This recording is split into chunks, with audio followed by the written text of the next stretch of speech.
jalur-jalur ilmu, jalur-jalur surga, yang semoga dengan hal itu kita ditakdir dikelompokkan oleh Allah di dalam kelompok orang-orang yang solih, dalam kelompok orang-orang yang akan masuk surga, dalam kelompok orang-orang yang istiqomah dalam mencari ilmu. Allahumma amin. Karena seperti yang saya sampaikan dulu bahwa kulli syai'in thariqun wa thariqul jannati al-ilmu.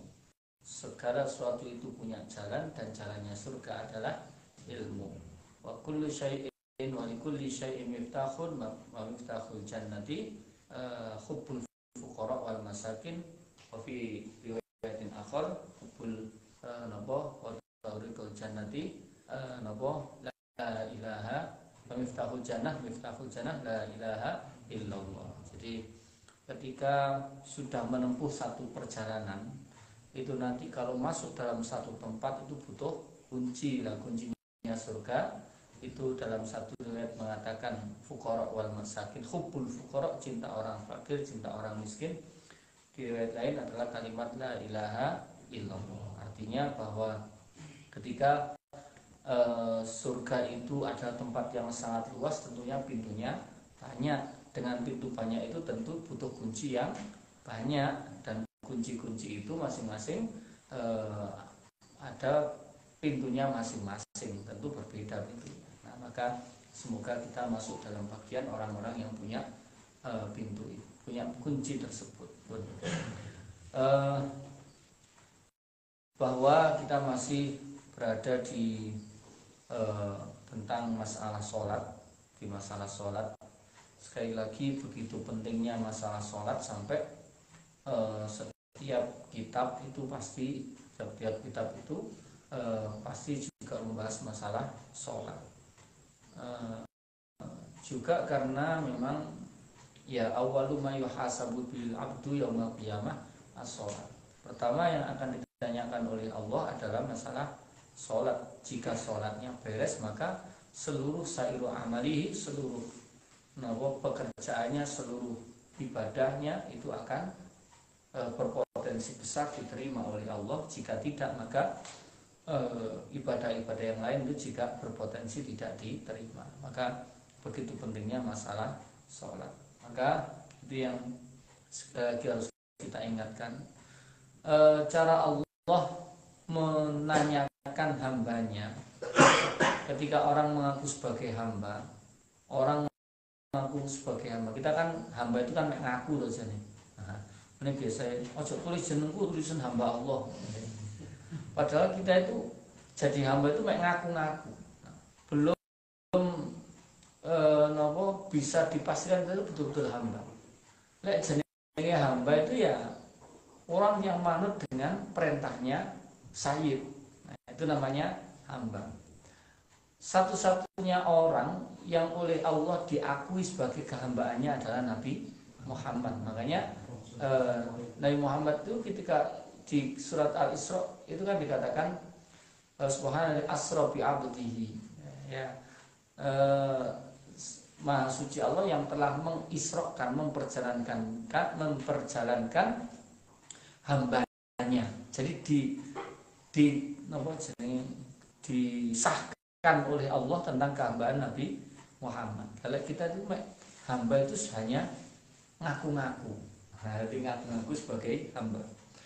Lek sing hamba tenan itu tidak pernah maksiat. Hamba tenan itu tidak pernah ingkar dari perintahnya. Hamba tenan itu yang dipentingkan itu hanya Allah, itu jenenge hamba tenan. Maka kalau kita itu hanya mengaku sebagai hamba, ya muka-muka pengakuan kita itu dijustifikasi oleh Allah sebagai satu kebenaran. Jadi ya wis kamu tak anggap hambaku, wis muka-muka ngono, mek ngono. Awake dhewe ketoke gak petok, lek cara kriteria ketoke gak masuk ketoke.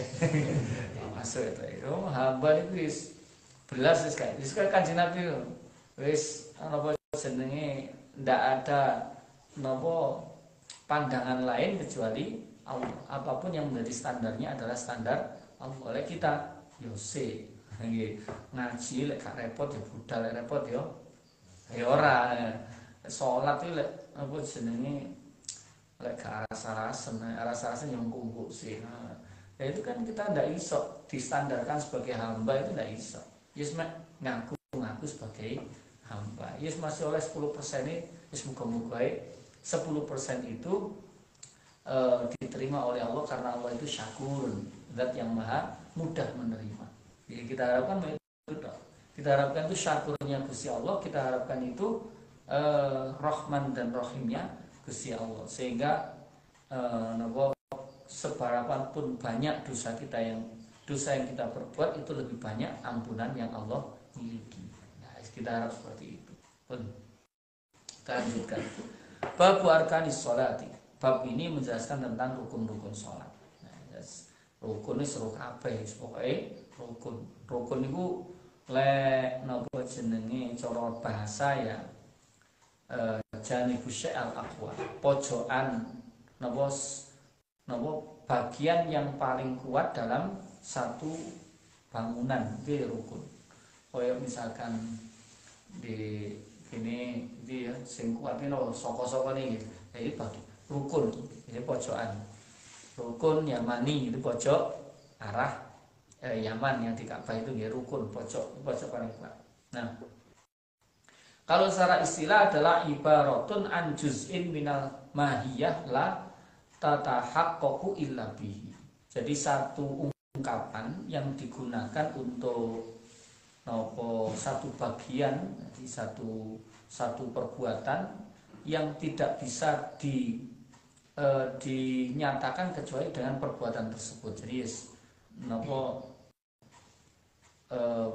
sesuatu yang nanti harus tercapai, harus terpenuhi agar barang itu menjadi berlaku itu ya harus ada itu, makanya disebut dengan rukun. Bila ada yang tidak sempurna dari barang itu maka tidak sah, itu namanya rukun. Ada tuha al-mu'tamadu annaha salasata asyar. Berapa jumlahnya? Ada 13 yang muktamad. Itu 13 itu menghitungnya adalah dengan tumakninah itu ikut pada rukun. Jadi lek napa jenenge ruku sujud iktidal ruku sujud iktidal napa jenenge itu kan ada tumakninahnya, itu gak ditambahi tumakninah itu mana siji satu rukun yang melok nang ngene kono. Nah itu hitungannya adalah 13. Ngoten nggih. Nah 13. Pun. Aqsamu arkanis sholati arba'atun. Rukun sholat itu ada 4 jenis. Yang pertama adalah rukun qauli, rukun yang diucapkan. Yang kedua ada rukun yang maknawi, rukun yang tidak diucapkan tapi secara arti saja. Yang ketiga rukun yang hati, qalbi yang hati. Yang ke napa jenenge 1 2 3 4 adalah ini siji rukun qauli, loro rukun fi'li, ketiga rukun napa maknawi, keempat rukun qalbi, rukun hati. Di rukun jenisnya rukun itu ada 4. Qauli itu yang diucapkan, kalau fi'li yang dilakukan, kalau maknawi itu ya tidak diucapkan, tidak dilakukan tapi ada. Rukun qalbi itu yang berasal dari hati, itu juga rukun. Nah, pun. Yang pertama rukun qauli itu ada 5. Ya, rukun qauli ada 5. Ini gambaran itu. Wasumiyat bidzalika li'annahu istaratu 'alal musalli ayatalafadhu biha bihaitsu yusma'u nafsahu. Disebut dengan qauli, ucapan itu karena disyaratkan bagi orang yang sholat untuk mengucapkan kalimat tersebut. Hitungan mengucapkan itu adalah diri sendiri itu mendengarkan. Lek diri sendiri tidak bisa mendengarkan, tidak disebut dengan qauli, ucapan. Jadi lek batin itu jenenge dudu ucapan. Lek ucapan itu harus metu suarane kupinge krungu, itu jenenge qauli. Dadi lek gak metu suarane jenenge qalbi. Nah, makanya disebut dengan rukun qauli itu karena memang harus keluar suara dan harus didengarkan. Nah, yaitu apa saja takbiratul ihram. Satu, takbiratul ihram, kalimat Allahu Akbar. Yang kedua, Fatihah. Yang ketiga, tasyahud akhir. Yang keempat, sholawat kepada kanjeng Nabi dan keluarga pada tasyahud akhir. Yang terakhir, salam. Itu semuanya rukun qauli harus diucapkan dan harus bisa didengarkan minimal oleh diri sendiri. Tidak boleh ini. Takbiratul ihram, Fatihah, tasyahud akhir at-tahiyatul lillahi, dan sholawatnya tasyahud akhir. Tasyahud awal bukan rukun. Jadi masih orang gak tahu tasyahud awal, sholatnya tetap sah. Nah, sunnah dijaber ditambali dengan sujud sahwi. Jadi ini tahu rukun. Nah, karena ini rukun qauli, maka harus benar. Takbir tidak boleh keliru, harus benar. Nanti akan dijelaskan apa kriteria takbir yang benar. Di takbir harus benar, Fatihah harus benar, tasyahud akhir harus benar, sholawat kepada Nabi harus benar, salam juga harus benar. Nah, itu yang tidak boleh harus benar. Jadi misalkan contoh kecil, orang takbir biasanya kadang hamzahnya A kurang ses. Wow, baru. Nah, itu keliru. Kenapa hamzahnya tidak tampak? Harus A, sifatnya hamzah harus tampak. Wow, baru. Nah, itu hamzahnya hilang. Hamzah 2 hamzah hilang. Nah, salam atau misalkan salam bukan assalamualaikum warahmatullahi, assalamualaikum warahmatullahi, itu aneh hilang. Nah, ini juga cacat rukun. Nah, apalagi di Fatihah sing wakeh dawa. Nah, makanya intinya orang baca Quran itu minimal adalah dia harus benar untuk rukun qauli. Jadi minimal untuk benar rukun qauli. Masih gak iso ngaji pokoknya rukun qauli kudu benar. Tidak ada ampun, kalau untuk kita tidak ada ampun. Kalau mungkin yang ada ampun itu orang yang di pedalaman hutan, tidak ketemu dengan PPG, tidak ketemu orang sing iso ngaji, itu ada makfu, ada ampunan. Untuk kita tidak ada. Orang di kampung ini gak ono ampunan, tidak ada ampunan. Untuk sholat yang tidak benar harus benar. Makanya diperbolehkan itu hanya orang yang jauh dari ulama, orang yang baru masuk Islam. Nah, elek wong sing wong campuran wong Islam kabeh. Ya, campurannya wong sholat kabeh. Maka kalau salah itu ya tidak ada ampunan, nanti ada hisabnya. Pun itu makanya dibahas detail di dalam semua kitab itu bahas detail masalah rukun sholat itu. Terus takbiratul ihram, Fatihah, tasyahud akhir, ini untuk benar. At-tahiyyatul mubarakatus sholawatut thayyibatu lillah, ini untuk benar. Makanya dulu kalau zaman ngaji ting Yai Muftuh Lirboyo niku beliau sebelum baca sadurunge ngaji niku nggih mesti maca Fatihah wis tinggi gitu Fatihah terus maca tahiyat, mesti maca tahiyat. Nah, apa ini tidak sampai ada kita itu salah dalam membaca tahiyat karena itu merupakan rukun qauli. Nah, ini pentingnya belajar, ini penting. Yang kedua rukun fi'li, rukun yang dilakukan, dikerjakan, bukan diucapkan. Jadi kalau tadi itu diucapkan tidak ada gerakannya. Jadi ucapan ya ucapan bukan gerakan. Jadi kayak takbiratul ihram, itu ya takbiratul ihram, ucapan Allahu Akbar, bukan ngangkat tangannya. Ya, sekali lagi yang namanya takbiratul ihram itu kalimat Allahu Akbar. Ngangkat tangan itu bukan takbiratul ihram. Itu sunnah mengangkat tangan ketika takbiratul ihram. Jadi bukan rukun. Sehingga masih sholat itu meneng ngetok nih ya sah. Nah, makanya kita perlu paham mana yang rukun, mana yang bukan. Jadi gak gampang, itu sebenarnya gak sah ini, tangannya menentuk kan. Nah, ini harus tahu. Kalau orang Syiah Zaidiyah itu lihat 100 menentuk ini, enggak, tangannya enggak diangkat. Syiah ini ikuti Yaman utara itu banyak Syiah Zaidiyah. Tapi Syiah Zaidiyah itu Syiah yang paling dekat dengan Sunni. Jadi cara nopo peribadatannya, keyakinannya pada sahabat itu mereka juga hampir sama dengan kita. Beda boleh orang Syiah Hulat atau Syiah Itsna Asyariyah niku macam-macam. Niku beda nanti. Itu banyak di antara kita, mereka itu berbeda. Kalau Syiah Zaidiyah dia hampir sama. Ya itu nanti belajar masalah firqah itu ada satu kitab Suwaikil Muhriqah yang salah tebel niku nopo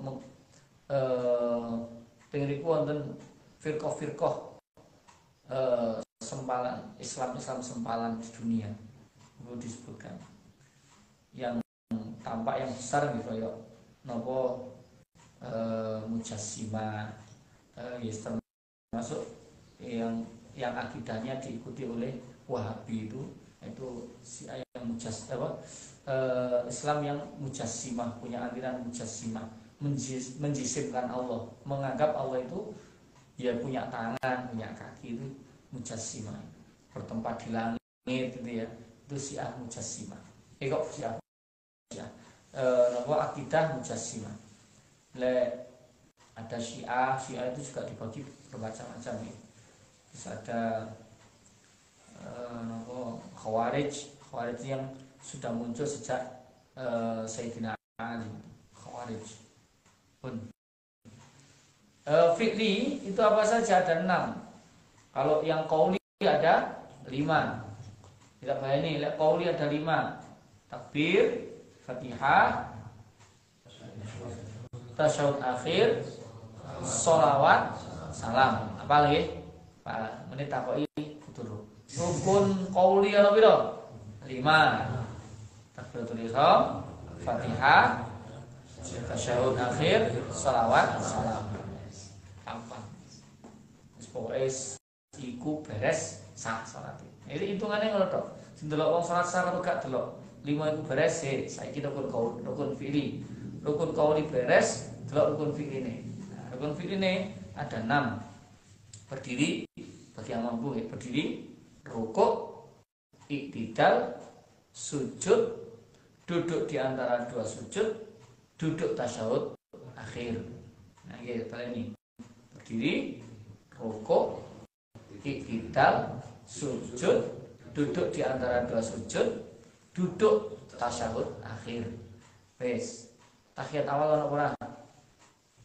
Nah, ada. Berarti kata tahiyat awal sah, betul? Sah. Gludus petang rakaat zuhur belas kalau tahiyat awal. Nggih. Sah betul? Sah. Karena tahiyat awal itu bukan rukun. Wes. Madhep, rukuk, iktidal, sujud, duduk di antara 2 sujud, duduk tahiyat akhir pun. Ngangkat tangan ono ora iku? Ndak ada, berarti sah ya ngangkat tangan? Sah. Salam gak noleh. Sah mboten? Sah. Oh, salat ngene tak angkat tangan nih. Sah mboten? Sah.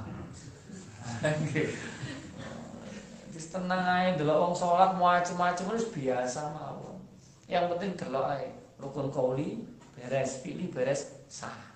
Nah, itu fungsinya biar kita mengenai wong kuliah semakin pintar semakin gampang. Urip itu gampang, gak gampang nuduh wong salah. Gara-gara wong bodoh gak nuduh.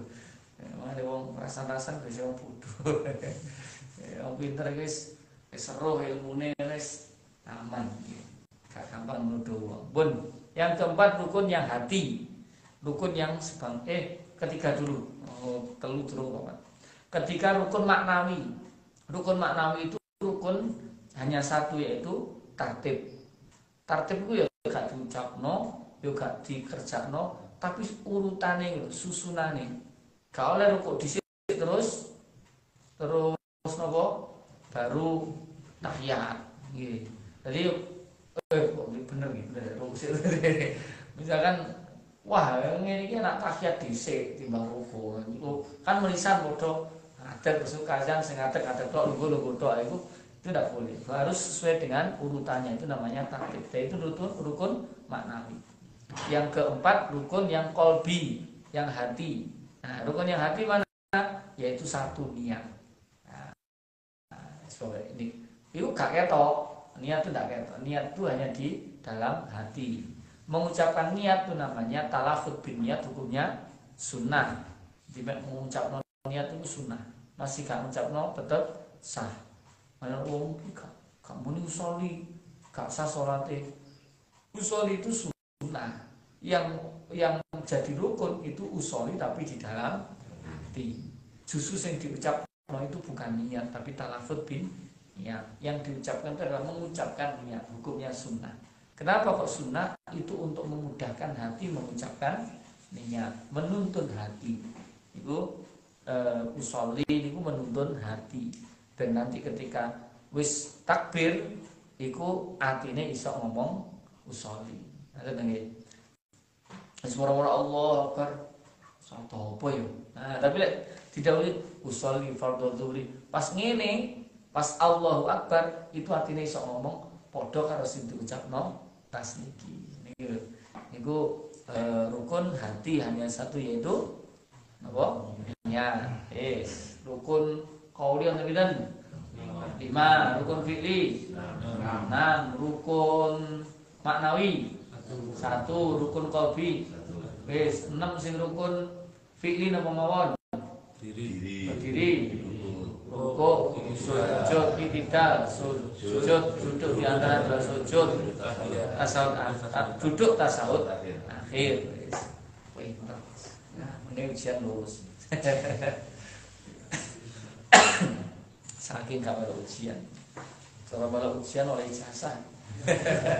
Oleh rapot kare-kare. Pun al-mu'tamadu annal qiyama afdalul arkan. Nah, saiki mana yang paling afdal itu di antara rukun-rukun tersebut? Ada pertanyaan, mana yang paling afdal dari rukun-rukun itu? Apakah sujud, apakah berdiri? Nah, afdal ini sujud atau berdiri? Ternyata kaul yang paling utama adalah berdiri itu lebih utama dari berdiri adalah rukun yang paling utama di dalam sholat. Kenapa? Li'annahu maudhi'u qiraatil Qur'an. Karena di dalam berdiri itu ada membaca Al-Qur'an. Fatihah Al-Qur'an dong. Nah, masih enggak baca surat kan, baca Fatihah. Itu Qur'an. Alladzi huwa afdalul azkar, karena zikir yang paling afdal adalah Qur'an. Maka di mana ada perkara yang ketempelan Quran pasti mulia. Nabi Muhammad mulia karena Nabi Muhammad membawa kalamnya Allah, yaitu Al-Quran. Malaikat paling mulia malaikat Jibril. Kenapa? Karena yang membawa Al-Quran.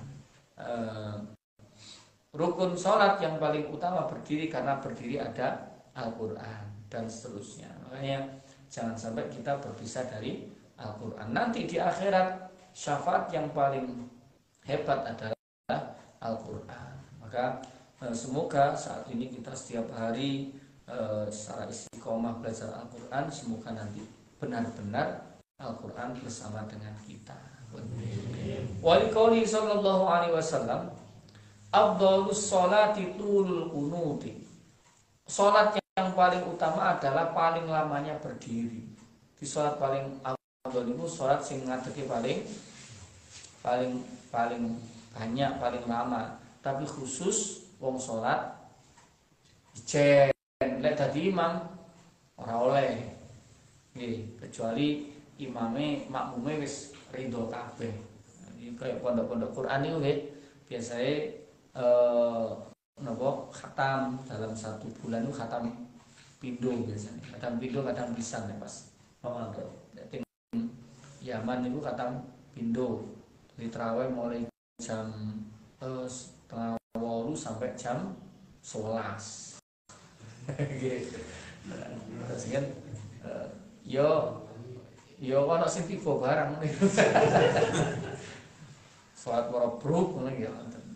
Nah, niku di paling afdal memang lamanya berdiri. Kenapa? Karena ada Quran. Wakila tapi ada ulama yang menyatakan bahwa inna sujud afdal, yang paling afdal ya sujud. Kenapa? Liqauli Nabi sallallahu alaihi wasallam, aqrabu ma yakunu al-'abdu min rabbihi azza wa jalla huwa sajid fa'kthiru ad-du'a. Yang dekatnya hamba kepada Tuhannya adalah orang yang sujud. Jadi orang yang dekat dengan Tuhan dia paling afdal, dan itu adalah sujud. Maka perbanyak doa ketika sujud. Jadi misalnya hajat maupun mohon sing akeh sujud, pokoknya kata turun. Biasa lek ning pondok niku lek salat subuh niku lek kok sujud niku seneng. Waduh semuanya sujud. Karena ngempet ngadeg suwe oleh begitu sujud, wis seneng. Kadang gak tangi niku. Tiba-tiba salat napa subuh mek sak rakaat sujude dawa. Tangi-tangi konjane wis akhir-akhir. Pun itu sujud. Itu dalam satu pendapat karena ini berdasarkan hadis Nabi, aqrabu ma yakunu 'abdu min rabbi azza wa jalla wa wasajid fa'kthiru ad-du'a. Boleh tidak berdoa ketika sujud? Boleh. Jadi dengan sujud donga, Allahumma Allah fulus ya Allah, fulus ya Allah. Utawa sing rabi Allah, zuwaj ya Allah, zaujah ya Allah. Ya oleh. Atau bahkan lek ngene tengene i'anah niku kula nanti Mas insyaallah ngeten. Bahkan doa yang napa jenenge hubungannya dengan dunia boleh. Misalnya Allahumma inna nas'aluka zaujatan sholihatan jamilatan kabiratan sing gede sing lemu misalkan gitu. Itu ya oleh gitu. Nah, itu dalam sujud. Jadi dicontohkan dengan yana itu sampai dicontoh nih masalah donga itu ternyata boleh. Yang penting enggak khitab nih. Nah, khitab niku lek ngomongi orang lain dia enggak boleh. Makanya kalau wahing misalkan wahing bilang alhamdulillah boleh, tapi kalau yarhamukallah itu enggak boleh. Karena itu ada khitab kepada orang lain. Khitab kepada orang lain. Wa ba'duhum fassala. Dan sebagian ulama lain merinci begini. In kana fil laili fa italatul qiyam afdal. Kalau sholatnya malam, maka yang lebih afdal adalah berdirinya.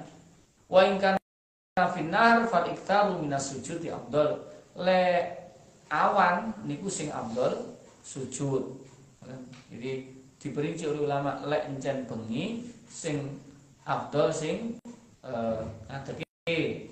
Lek awan sing afdal sing sujude. Pun iki berarti kabeh afdal. Wis kena melok sing jenengan pengen aku tak mau tak ngadege sing suwe, sujude sing suwe. Nah, beres to.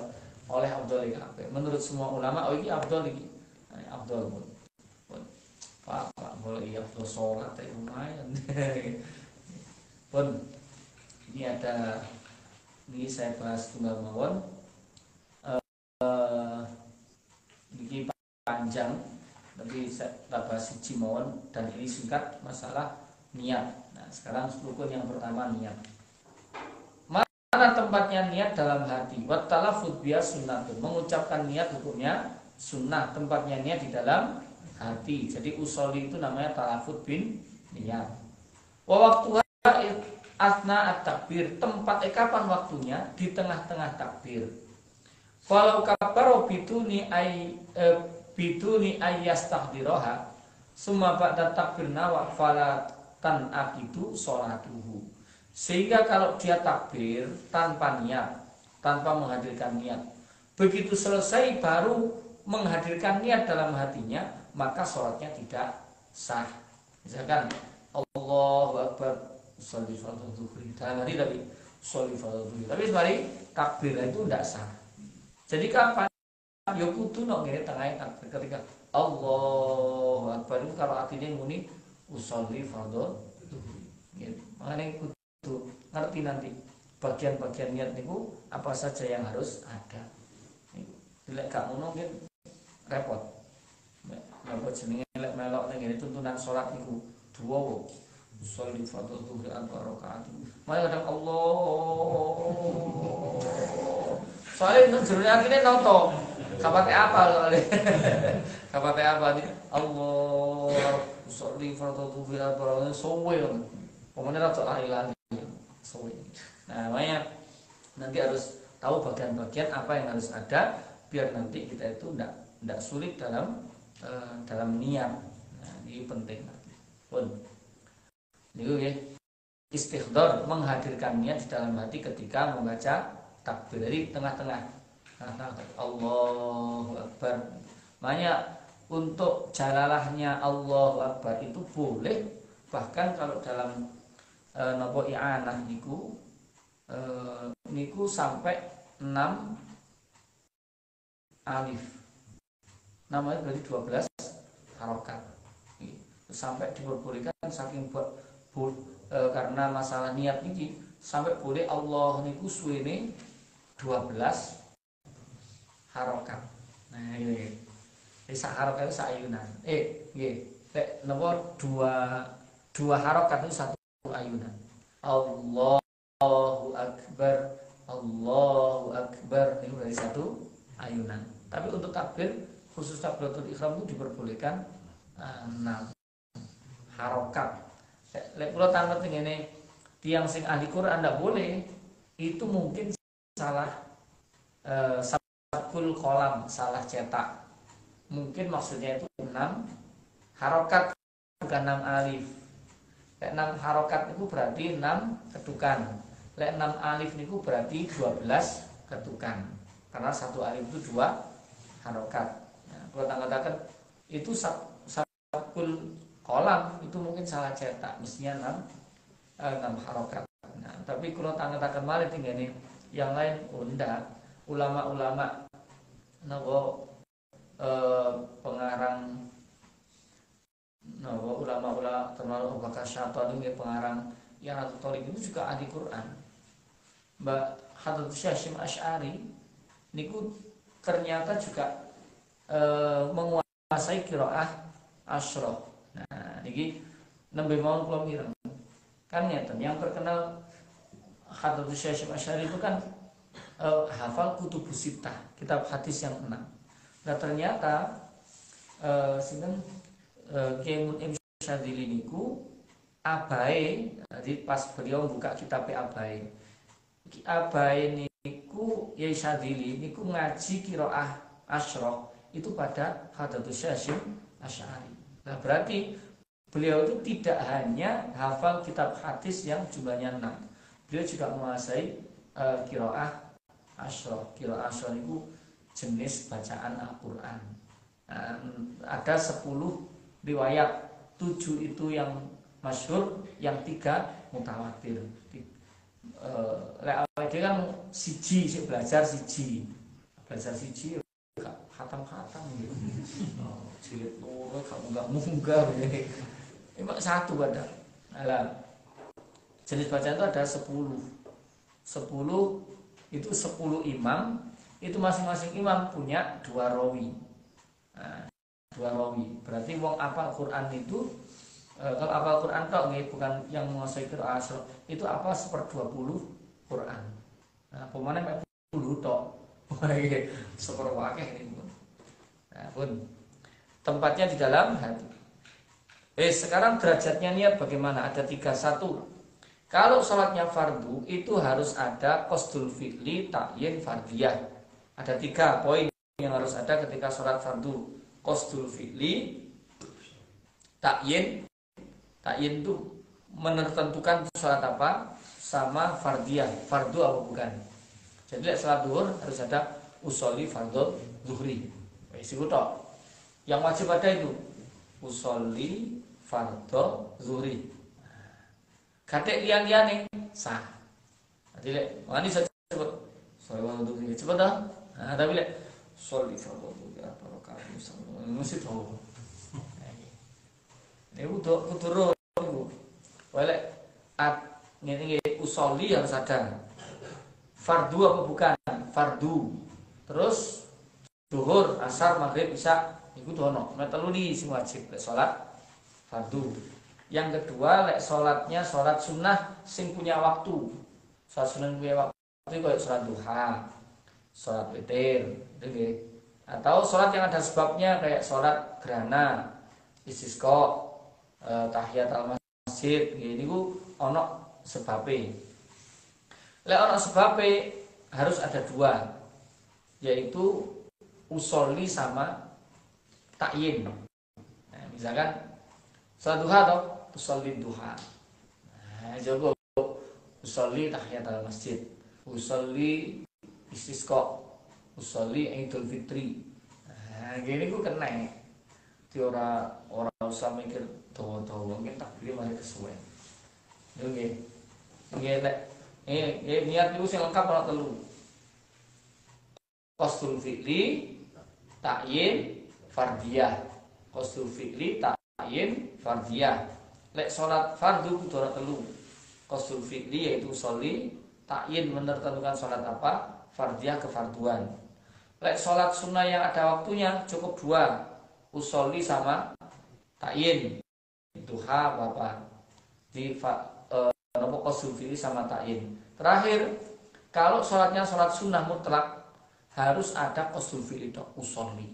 Nah, jauh wes usolli nggih di dalam itu usolli niku pun beres itu sholat sunnah mutlak. Nggih niku kena. Pun nggih pokoke lek ana waktune, ana sebabe niku loro. Tapi lek gak ana pokoke meneng-meneng sumpek pengen salat. Wong dhisik lek sumpek salat ora ngopi.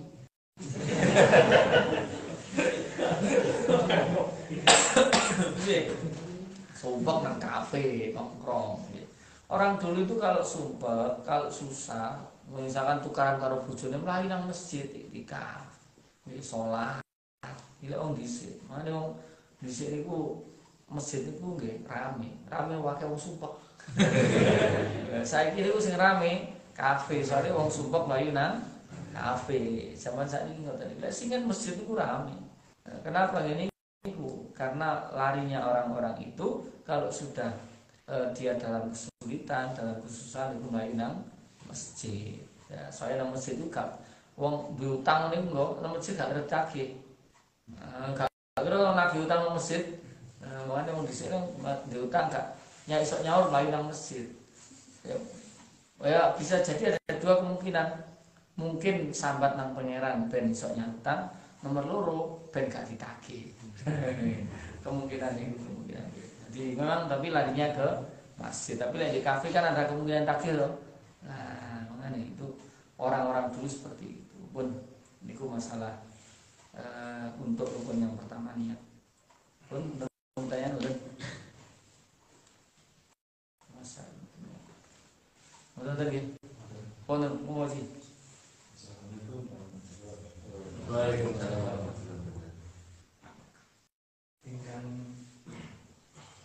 Tingkan kula mireng dana saking salah setunggiling jamaah Jumatan.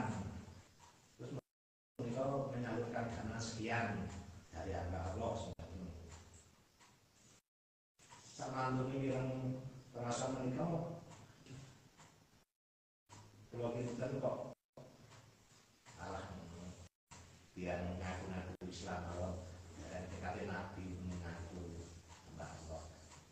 Nah, terus sing sae yang si A si B kan menyerahkan dana ke masjid dana apa sing sae niku amalan itu sing sae aku lihat jadi jadi Pak tadi sudah maaf belum. Terus sing saya kata-katanya kenapa? Masih ngaku-ngaku lah ya oleh kan. masih ngaku itu lah ya oleh to. Wong ngaji pisan DM, wah aku santri DM ya oleh. Oleh. Ngaji mek pisan ora tau mlebu ngaku santri yo. Ya apa-apa mek ngaku lho. Enggak apa. Artinya bukan terus mengatakan hamba Allah itu sebagai kesombongan, enggak. Itu adalah harapan biar kita diakui sebagai hambanya Allah. Sebenarnya jadi mengaku seperti itu boleh. Ngaku-ngaku itu oleh. Wah aku ki anake Pak Jal, Pak bae Gus Dur. Kok dhisik polisi niku nggih mari nyekel arek. Ngene iki aku lho masih nyekel sama nih anak bae Gus Dur ngono ya. Oleh to? Yo ring aku sebagian ya oleh. Meskipun tidak sepenuhnya kita itu berperilaku sebagai orang yang pantas disebut sebagai hamba. Jadi yo karyawan ki ono sing ndablek, ono sing manut, ono sing rajin. Lah sing manut engko diakui karo sing bose. Tapi sing ndablek ku yo tanpa enggak dibayar. Tapi yo rada mangkel ngono iki, jerakae rada mangkel. Tapi ya mboten napa-napa ngaku-ngaku itu ada dua hal. Yang pertama harapan supaya dia itu diakui.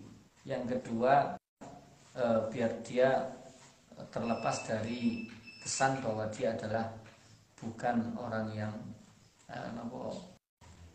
tidak disebut sebagai hamba Allah. Tapi ada juga harapan biar tidak masuk dalam kategori riya, pamer Allah.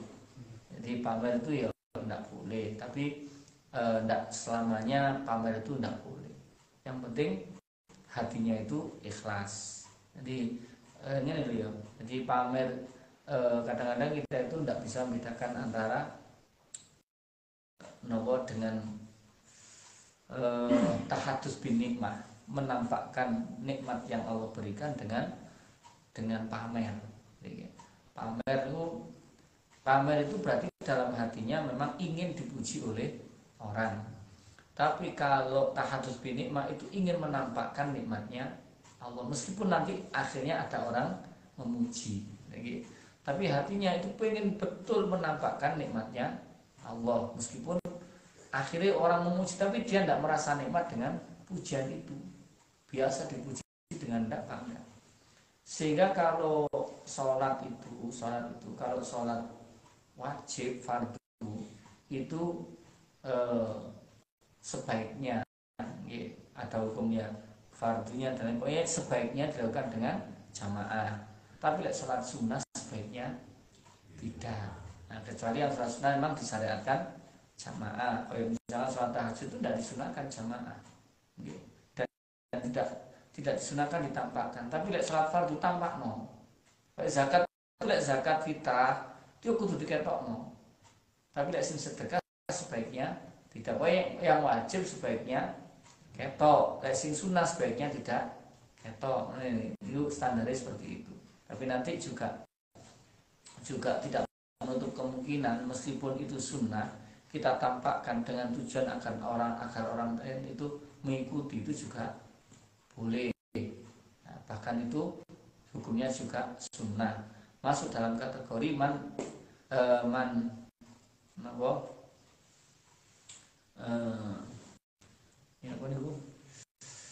sanna sunnatan hasanatan falahu ajru man amila bihi.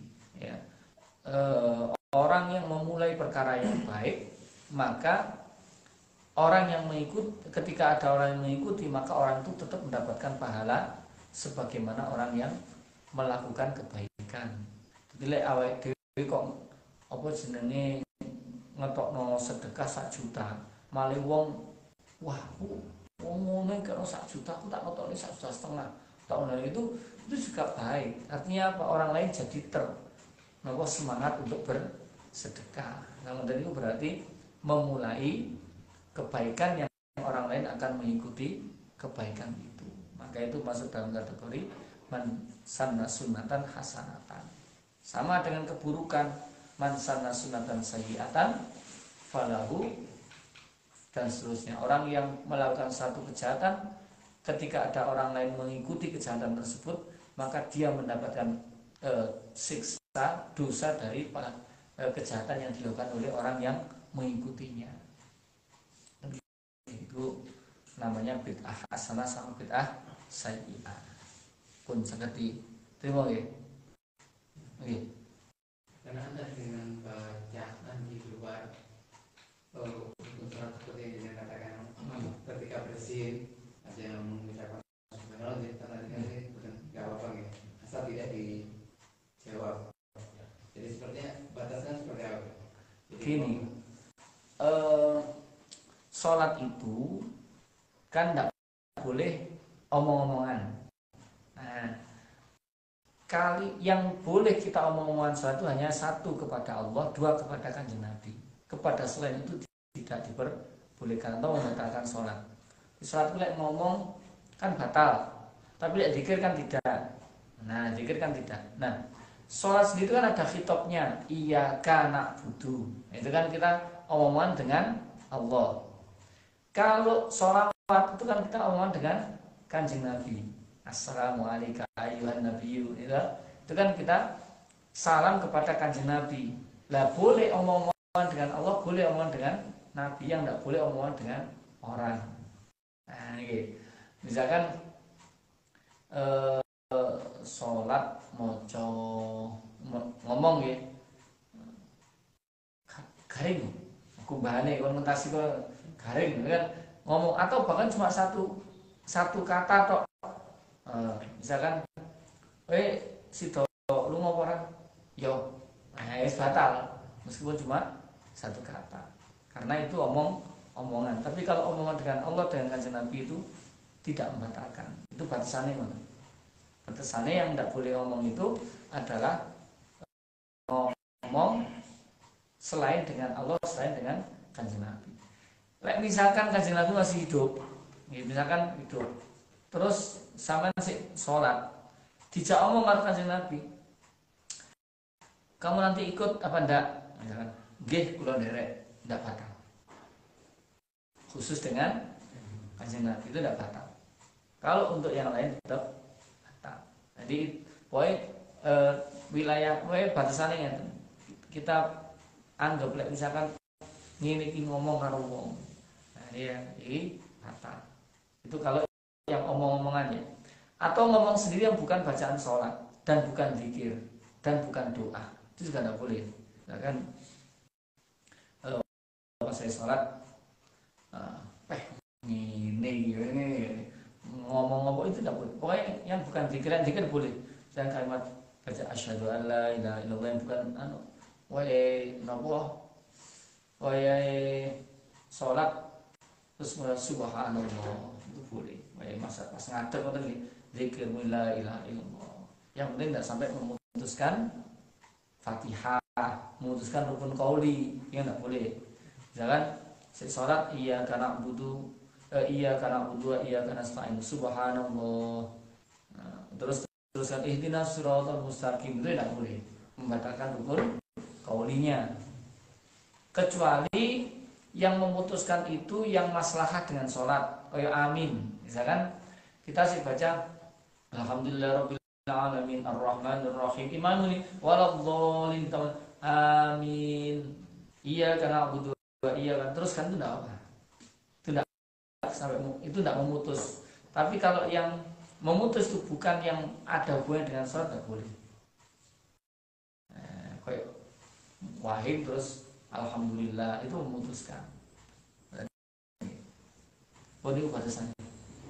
Berarti dulu pernah ada kasus, ada saya melihat ada orang sholat, mungkin lagi susah bagaimana tuh nangis ya Allah, astagfirullahaladzim.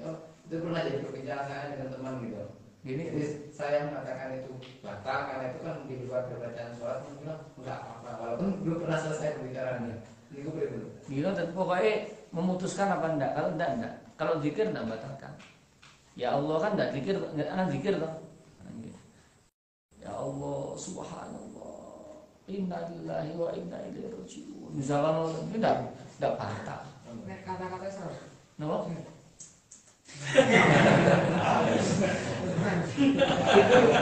Mungkin sama dengan tanah Nuh. Dalam itu kalau memunculkan suara yang bukan karena untuk memudahkan bacaan Quran itu membatalkan. Soalnya sih biasanya sholat kan itu batal itu.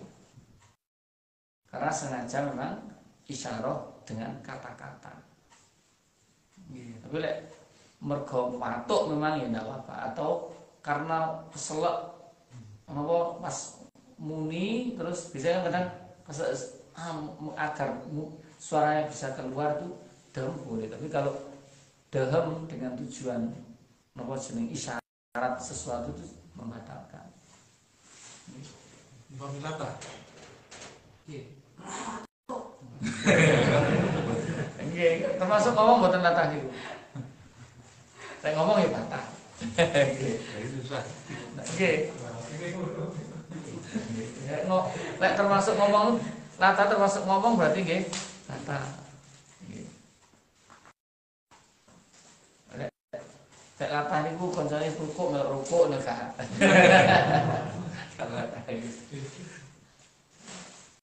Pun bener kali. Nggih. Kalau lalu misalkan kan menciptakan migunan yang itu waktu itu sholat itu mawakan akan itu besar. Terus niki ngapunten oleh sejarah tambah yang bener. Terus sama ini kita damel bom nuklir, damel pertahanan negara. Karena diserang beliau tak mawon. Terus kenyataannya, tapi kok ditiru oleh negara-negara ini damel perang. Ya, ini satu tujuannya itu damel pertahanan. Kok paling ada perang kayak ini kok ngatasin ini damel perang. Nah, kalau itu si itu tahu. Berdosa apa? Bisa tulisan. Nggih. Padha niku wong gawe lading niku lho nggih. Lading niku lak ya kena gawe ngiris gambang. Tapi cara ge mateni wong lho kena. Nah, karek tujuannya gawe niku napa? Tujuannya gawe kemaslahatan ya tidak ada dosa. Sing dosa ya sing menggunakan pisau untuk membunuh orang sing. Jadi menggunakan alat itu untuk membunuh kemudian diikuti oleh orang lain itu yang dosa. Tapi sing gawe itu yang boten. Kecuali yang tujuannya jan elek. Kaya jan napa ya? Membuat racun khusus manusia. Ya. Jelas itu, jelas tujuannya. Ngoten ya, wis padha karo lading gawe napa? Napa jenenge wong sepeda motor lu gawe nyolong ya kena. Pemane sepeda king jare sepedae maling. Jadi padha kali ngoten iki. Tujuane artine. Pun Al-Fatihah. A'udzu billahi minasy syaithanir rajim. Bismillah.